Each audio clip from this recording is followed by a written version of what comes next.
나는 너희를 위하여 기도하기를 쉬는 죄를 여호와 앞에 결단코 범하지 아니하고 선하고 의로운 길을 너희에게 가르칠 것인즉 너희는 여호와께서 너희를 위하여 행하신 그 큰 일을 생각하여 오직 그를 경외하며 너희의 마음을 다하여 진실히 섬기라. 아멘. 날씨가 갑자기 많이 추워졌는데요. 추운 날씨임에도 불구하고 또 기도의 자리를 삼아서 나오신 여러분들을 주님의 이름으로 환영하고 축복합니다. 우리가 살아가다 보면 때로는 서럽고 또 억울할 때가 언제인가 하면 내 마음을 알아주지 않을 때, 그때가 참 억울하고 또 서러울 때가 그때인 것 같습니다. 그래서 특별히 짝사랑하는 게 그렇게 힘든 것 아니겠습니까? 짝사랑 많이 해보셨죠? 네. 짝사랑을 하다 보면 나는 사랑하는데 내 마음을 알아주지 않을 때 그 마음이 속이 상하고 또 이게 더하면 상사병도 생기는 게 아니겠습니까? 우리 교회에서도 마찬가지인 것 같습니다. 언제 속이 상하는가 하면 내 믿음과 내 열심을 사람들이 알아주지 않을 때 굉장히 속상해지는 것 같습니다. 근데 정말 다행인 것은 무엇인가 하면 우리 하나님은 그렇지 않다라는 것이죠. 우리 하나님은 모르시는 것이 없으신 전지전능하신 하나님이십니다. 그래서 우리의 겉모습만 보고 판단하는 것이 아니라 우리 마음의 중심도 보신다라고 성경은 말하고 있습니다. 다윗을 왕으로 뽑아 기름 부을 때 하나님이 사무엘에게 분명하게 말씀하셨습니다. 나는 중심을 보시는 하나님이라라고 말씀하셨습니다. 여러분, 그런데 그 중심을 보시는 그 하나님의 모습이 여러분에게는 어떻게 다가옵니까? 기쁘고 감사하십니까? 중심을 보신 하나님이 여러분에게는 감사하고 기쁨의 제목이 되십니까? 만약에 여러분들이 그렇게 기쁘고 우리의 중심을 보시는 하나님이 기쁘고 감사하다면 아마 여러분들은 그만큼 잘 살아오셨기 때문이라 생각되어집니다. 사실 저는 하나님이 나의 마음의 중심을 보신다라고 하실 때 한편으로는 기쁘기도 하지만 또 한편으로는 두렵기도 합니다. 물론 중심을 보시는 하나님을 가장 기쁜 소식으로 들리는 사람은 그 속이 꽉 찬 사람 아니겠습니까? 늘 중심으로 하나님을 섬기는 자들은 중심을 보시는 하나님이 너무나 감사하고 기뻐할 것입니다. 그러나 반대로 속은 꽉 차지 않고 것에만 치중하였던 그 사람은 중심을 보시는 하나님을 이야기할 때 너무나 두렵고 또 하나님이 무섭기까지 하지 않을까요? 중심을 보시는 하나님이 여러분에게는 어떻게 느껴지십니까? 오늘 함께 나누고자 하는 내용은 무슨 내용인가 하면 사무엘의 이야기. 그래서 사무엘의 신앙의 중심을 무엇으로 채우고 있는가 함께 살펴보면서 우리 가운데 교훈을 찾아보고자 합니다. 엘리 제사장이 타락하고요. 특별히 그의 아들 홈니와 비느하스가 타락하며 이스라엘의 새로운 지도자가 등장합니다. 그 사람이 누군가 하면 바로 사무엘입니다. 한나의 서원으로 태어난 사무엘은 이제 이스라엘의 영적인 지도자로 이스라엘을 잘 통치해 나갑니다. 그는 종교개혁을 이스라엘 가운데 감행하였고 이스라엘을 화평과 평강의 시대로 이끌어갑니다. 모든 백성이 사무엘의 통치 아래서 평강을 누립니다. 그런데 문제가 생깁니다. 어떤 문제인가 하면 사무엘도 늙어간다는 거예요. 영원토록 사무엘이 그 이스라엘을 통치할 지도자로 그 사사로 그 역할을 감당할 수 없습니다. 그래서 이제는 늙어가는 사무엘을 대신할 만한 새로운 지도자를 세워야 됩니다. 근데 그것이 이스라엘 백성들의 근심거리입니다.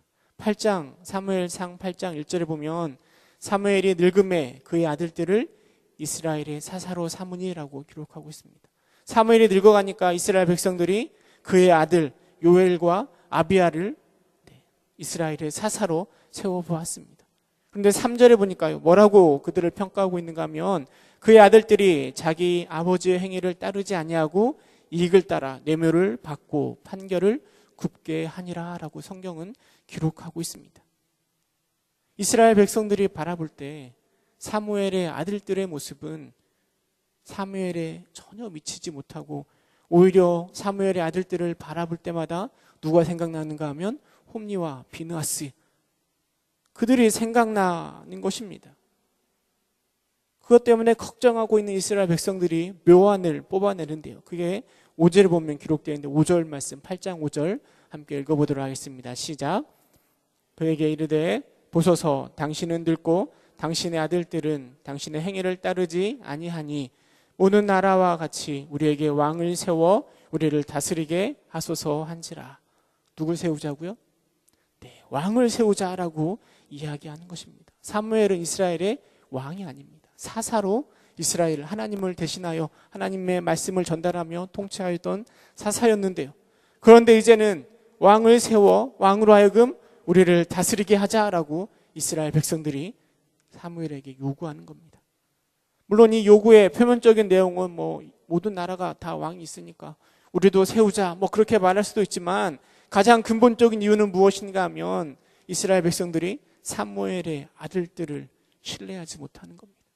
사무엘의 아들들을 우리를 통치할 자로 세웠을 때 큰일 날 것 같은 불안감이 그들에게 있는 겁니다. 그래서 사무엘에게 사사가 아닌 왕을 세우자라고 요구하는 겁니다.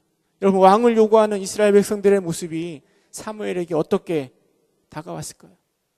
요구하는 그 이스라엘 백성들의 모습을 바라보면서 여러분 사무엘의 마음이 어떠했을 것 같습니까? 평생을 이스라엘 위해서 헌신하였고 하나님을 잘 섬기는 좋은 곳으로 이스라엘을 인도하였습니다. 그런데 이제 자녀의 문제로 사무엘을 대신할 다른 사람, 왕을 달라고 요구하는 겁니다. 물론 자녀들의 문제가 사무엘에게 정말 뼈아픈 안타까움이었을 겁니다. 근데 우리도 잘 알고 있잖아요. 자식 농사가 어찌 마음처럼 됩니까? 제가 사무엘이라면 그렇게 자신을 대신할 왕을 세우라고 요구하는 이스라엘 백성들이 매우 미웠고 속상했을 것 같습니다. 달면 어떻게 하지? 삼키고 쓰면 뱉는다라고 말하는 것처럼 잘 다스릴 때는 막 하다가 좀 문제가 생기니까 바로 뱉어버리려는 그 이스라엘 백성들이 굉장히 속상하게 다가왔을 것 같습니다. 그럴 때 하나님께서 사무엘을 위로하십니다. 8장 7절에 보면 여호와께서 사무엘에게 이르시되 백성이 내게 한 말을 다 들으라. 이는 그들이 너를 버림이 아니요 나를 버려 자기들의 왕이 되지 못하게 함이니라 라고 이야기합니다. 이스라엘 백성들이 사무엘 당신 너를 거부하는 것이 아니라 지금 누굴 거부한다고요? 하나님인 나를 거부하는 것이다 라고 사무엘을 위로합니다. 그리고 하나님은 이스라엘 백성들이 원하는 대로 사울을 뽑아 왕으로 세우는 것이죠. 그렇게 해서 사사가 마지막 사사인 사무엘이 다스리던 시대는 박을 내리고 이제 왕이 다스리는 왕정 시대가 도래한 것입니다. 사울이 왕으로 세워졌을 때 더 이상 이스라엘의 사무엘은 필요치 않게 되었습니다. 역사의 뒤안길로 사라지는 것이고요. 그리고 그 사무엘이 마지막으로 설교한 내용이 바로 우리가 읽은 본문 12장의 내용입니다. 평생을 이스라엘 위해서 헌신하고 그리고 마지막으로 설교하는 사무엘의 마음에 여러 가지 감정이 교차했을 것 같습니다. 처음 엘리의 심부름꾼에서부터 시작하여가지고요. 제사장으로 또 잘 섬기고 사사로 이스라엘의 리더로 하나님을 잘 섬기는 곳으로 끊임없이 개혁했던 자신의 모습에 대해서 어찌 보면 뿌듯한 마음도 있었을 것 같습니다. 그러나 한편으로는 마지막에 사람들의 염려 속에서 그 자리를 내려놓아야 할 때 그토록 하나님을 믿는 자로 훈련시켰지만 여전히 하나님을 믿지 못하고 왕을 세워 왕을 의지하려는 이스라엘의 모습을 보면서 그 마음이 썩 좋지만은 않았을 것 같습니다. 그래서 그 고별 설교 12장 3절에 보면 사무엘이 이스라엘 백성들에게 이렇게 이야기합니다. 내가 여기 있나니 여호와 앞과 그의 기름 부음 받은 자 앞에서 내게 대하여 증언하라. 내가 누구의 소를 빼앗았느냐, 누구의 나귀를 빼앗았느냐, 누구를 속였느냐, 누구를 압제하였느냐, 내 눈을 흐리게 하는 뇌물을 누구의 손에서 받았느냐, 그리하였으면 내가 그것을 너에게 갚으리니 라고 사무엘이 이스라엘 백성들에게 이야기합니다. 사무엘이 무엇을 말하는가 하면 나는 사사로 너희를 통치하면서 조금도 더러움 없이 깨끗하게 너희를 통치하였다. 하나님을 증인 세워가며 사울을 증인 세워가며 그것들을 이스라엘 백성들에게 말하고 있는 것입니다. 근데 저는 이런 사무엘의 고백의 모습이요, 자신이 처한 상황에 대한 한탄이라 생각되어집니다. 윤동주 시인이 이런 시를 썼잖아요. 하늘에 우러러 한 점 부끄러 먹기를 잎새에 있는 바람에도 나는 괴로워했다라고 시를 썼습니다. 일제강점기 시대 때에 광복을 향한 열정, 그리고 그 안에서 다가오는 고난 속에서도 정결하게 살아가려고 했었던 시인의 고백처럼 사무엘 역시 그런 마음이었을 것 같습니다. 하나님 앞에서 부끄러울 것이 없이 살려고 부단히 노력했습니다. 늘 정결하게 살려고 끊임없이 노력했습니다. 그러나 이스라엘 백성들은 그 마음을 알아주지 않고 다른 왕을 세우려는 이스라엘 백성들을 향한 사무엘의 안타까운 마음이 그 3절의 말씀 가운데 담겨져 있는 것 같습니다. 그러나 여러분, 사무엘의 중심에는 단순히 그 상황을 향한 안타까움만 놓여 있는 게 아닙니다. 6절부터 보면 과거에 대한 추억들을 쭉 기록하면서 사무엘이 끊임없이 언급하며 강조하는 단어가 있습니다. 그것은 바로 여호와입니다. 여러분 12장 6절부터 쭉 보시면 여호와라는 단어가 계속해서 반복적으로 나타납니다. 과거를 돌이키면서 우리를 인도하신 분은 누구라고요? 여호와 하나님심을 끊임없이 말하고 있는 거죠. 출애굽 때도 여호와께서 모세와 아론을 보내신 것이고요. 하나님을 잊고 살아가는 이스라엘에게 여호와께서 이방 민족을 통하여 어려움을 주셨고, 그리고 그 어려움에서 다시 나오도록 하신 이도 누구시라고요? 여호와시다라고 고백하는 것입니다. 지금 왕을 세워가는 이 상황, 사사의 자리를 내려놓고 있는 이 상황이 사무엘 마음에 썩 들지 않지만 이 역시 이것을 인도하신 분은 하나님이시다라고 사무엘은 고백하고 있는 것입니다. 여러분, 사무엘의 신앙의 중심에 무엇이 있는가 하면 세상을 주관하신 이는 다른 것이 아니라 사람들의 요구, 사람들이 원하는 것, 이것이 세상을 바꾸어가는 것이 아니라 오직 하나님의 주권이 이 세상을 이끌어가고 있음을 사무엘이 그 신앙의 중심에 붙들고 살아가고 있는 겁니다. 그러게 때로는 용납할 수 없고 이해할 수 없는 일이, 또 때로는 고난이 닥치고 어려움이 닥치더라도 그 안에서 하나님의 역사하심을 인정하고 있는 것입니다. 그러면서 사무엘이 뭐라 얘기하는가 하면 12장 14절 15절 함께 읽어볼까요? 12장 14절 15절 함께 읽겠습니다. 시작.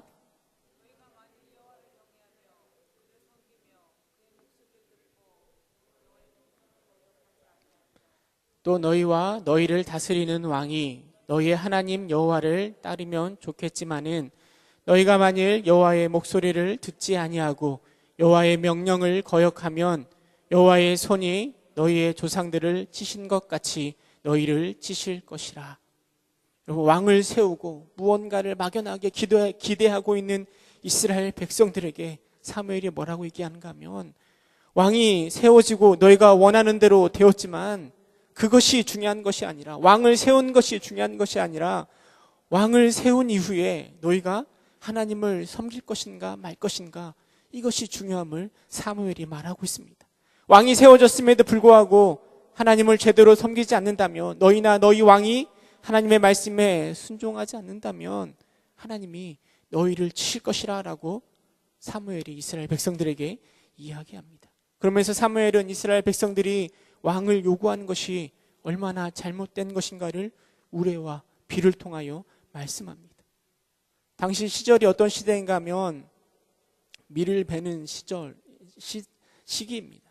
건기 시대인데요, 그 시대에는 우레와 비가 오지 않습니다. 그런데 사무엘은 우레와 비를 하나님 통하여 오게 함으로 이스라엘 백성들이 얼마나 큰 죄악 가운데 놓여 있는가를 분명하게 말해주는 겁니다. 우레와 비가 내리자 이스라엘 백성들은 19절에 보면 우리가 우리의 모든 죄에 왕을 구하는 악을 더하였다며 사무엘에게 나를 위하여, 우리를 위하여 기도해달라고 요청하고 있습니다. 그럴 때 사무엘이 이스라엘 백성들에게 다시 한 번 더 이야기하는 게 20절입니다. 20절 말씀 함께 다시 한번 읽어보도록 하겠습니다. 12장 20절 시작. 사무엘이 백성에게 이르되 두려워하지 말라. 너희가 과연 이 모든 악을 행하였으나 여호와를 따르는 데에서 돌아서지 말고 오직 너희의 마음을 다하여 여호와를 섬기라.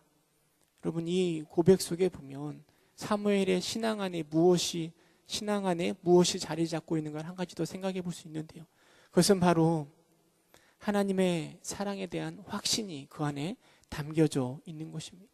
물론 왕을 세우는 것은 분명 잘못된 죄악이지만 여전히 하나님은 이스라엘 백성들을 사랑하신다. 그 확신을 가지고 이스라엘 백성들에게 말하고 있는 것입니다. 실수하였지만, 잘못하였지만 돌아서지 않으면 결코 자신의 백성을 내치지 않는 하나님의 사랑에 대한 확신이 20절에 그 고백을 하게 하는 것입니다. 오직 너희는 마음을 다하여 여호와를 섬기라.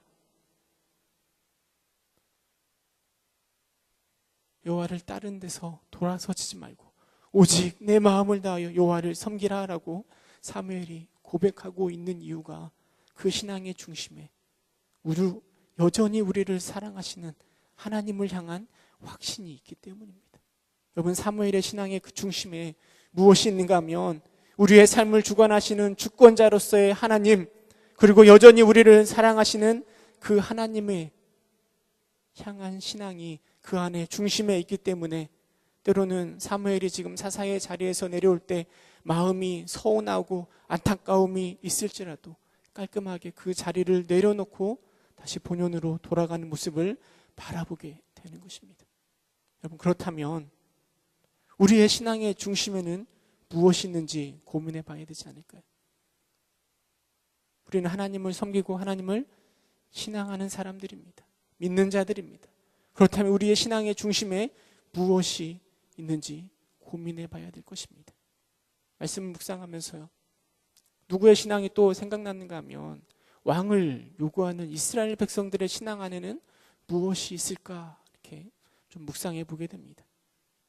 여러분, 왕을 요구하는 이스라엘 백성들의 신앙의 중심에는 무엇이 있었을까요?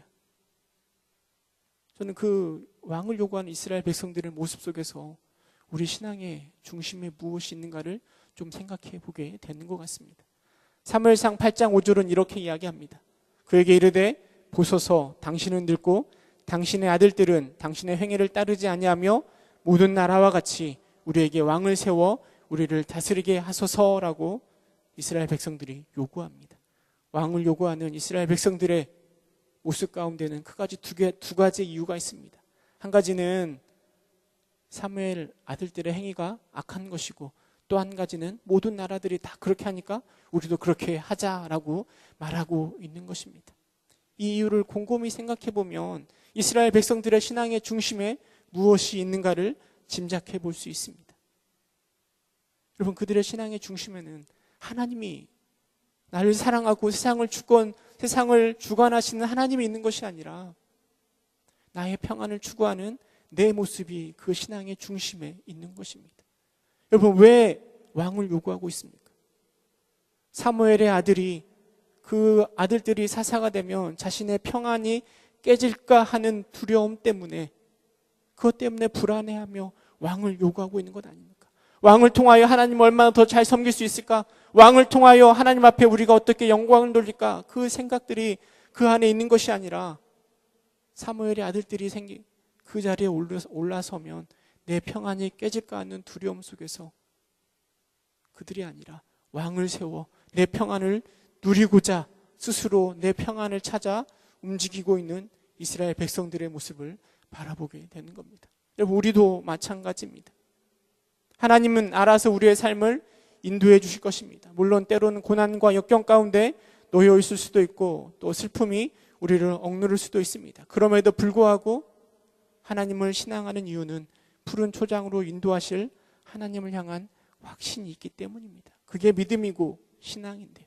그런데 우리의 신앙의 중심에 하나님이 있는 것이 아니라, 우리를 인도하시는 하나님을 향한 확신이 있는 것이 아니라 어떻게 해서든지 더 좋은 것을 누리고자 하는 욕심이 그 자리를 차지하고 있지는 않습니까? 어떻게 해서든지 더 복을 누리고 어떻게 해서든지 내가 원하는 것을 갖고자 하는 그 마음이 우리의 신앙의 중심을 차지하고 있지는 않습니까?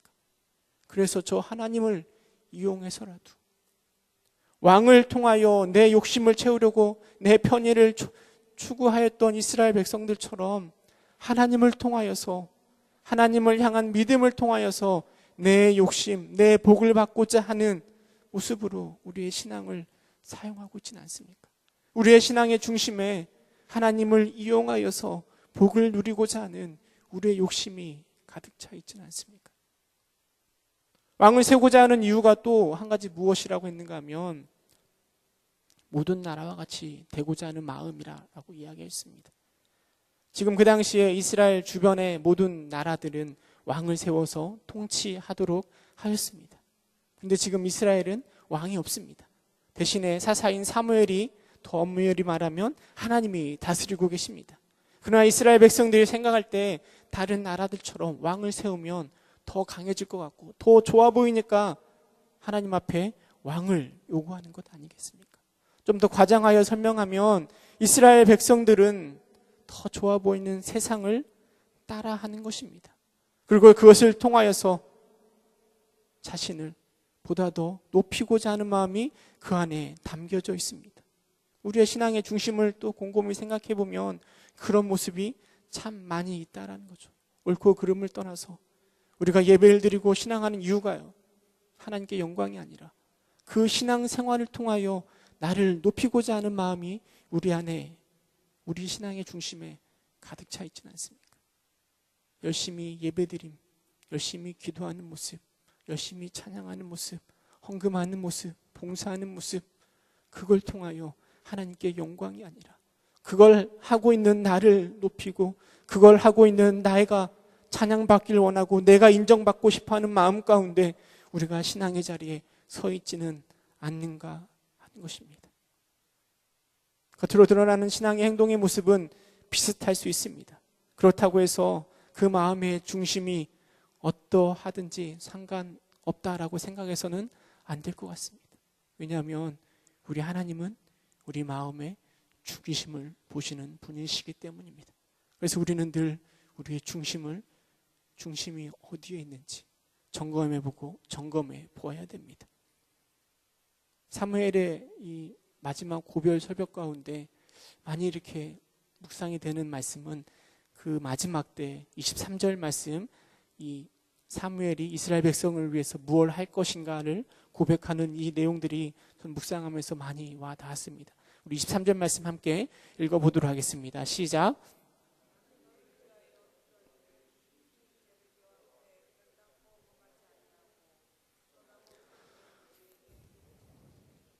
사무엘이요, 좀 마음이 불편하지 않았을까요? 그 자리를 내려오면서요. 제가 사무엘이라면 이스라엘 백성들을 향해서 서운한 마음이 굉장히 많았을 것 같습니다. 근데 사무엘이 그 마지막 설교의 마지막 때 뭘 하고 결단하는가 하면 기도하기를 싫은 죄를 범하지 않겠다라고 이야기합니다.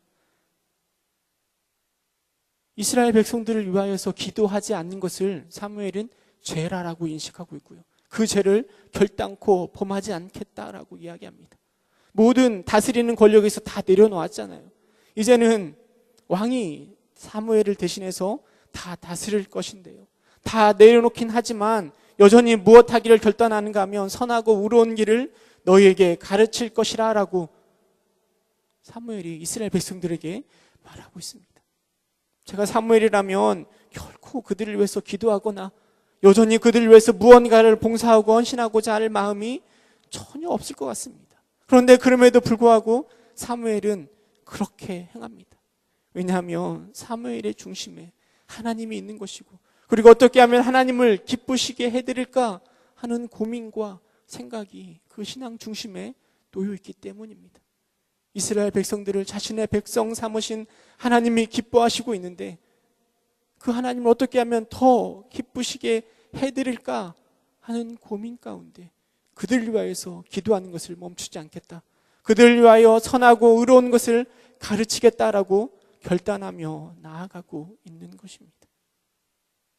그의 중심에, 사무엘의 신앙의 중심에는 내가 하고 싶은 일, 내 자존심 인정받는 것, 이런 것이 중요한 것이 아니라 어떻게 하면 우리를 이끌어 가시고 우리를 사랑하시며 우리를 이끌어 가시는 그 하나님을 기쁘시게 할까 하는 그 마음이 그 신앙의 중심에 있는 것이고, 그리고 그것을 바라보면서 사사의 직분을 내려놓고 그들을 위해서 기도하며 그들을 가르칠 것을 결단하고 있는 것입니다. 여러분, 사무엘의 신앙의 중심에 무엇이 있는가 하면 세상을 주관하시는 분이 누구신가에 대한 분별이 있는 것입니다. 하나님이 세상을 주관하신다라는 생각이 그 안에 가득 차 있는 것이고요. 하나님이 우리를 얼마나 사랑하시는지에 대한 확신이 있는 것이고, 하나님을 기쁘시게 하고자 하는 열정이 그 안에 가득 차 있는 것입니다. 그렇다면 우리의 신앙의 중심에는 무엇이 있습니까? 우리가 매일매일 바라보는 게 있습니다. 여러분, 매일매일 뭘 바라볼까요? 우리의 얼굴을 바라봅니다. 매일 거울을 들여다보며 혹여나 우리 얼굴에 뭐는 묻지는 않았는지, 우리 얼굴이 얼마나 이쁜지, 뭐 뽀르지가 난 건 아닌지 매일매일 얼굴을 바라봅니다. 왜 그렇게 바라보는가 하면 얼굴이 중요하기 때문이라는 거죠.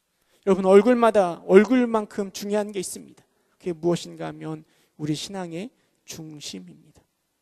그 신앙의 중심에 무엇이 놓여 있는지 우리는 매일매일 들여다봐야 됩니다. 매일매일 우리 신앙의 중심에 하나님이 있는지 아니면 내가 있는지 늘 점검해 봐야 되는 것입니다. 매일매일 스스로 질문해 봐야 되는 것입니다. 오늘 이 밤도 여러분들이 스스로에게 질문해 보시기 바랍니다. 내 신앙의 중심에는 무엇이 있는가? 함께 기도하도록 하겠습니다. 참 사랑이 많으신 하나님,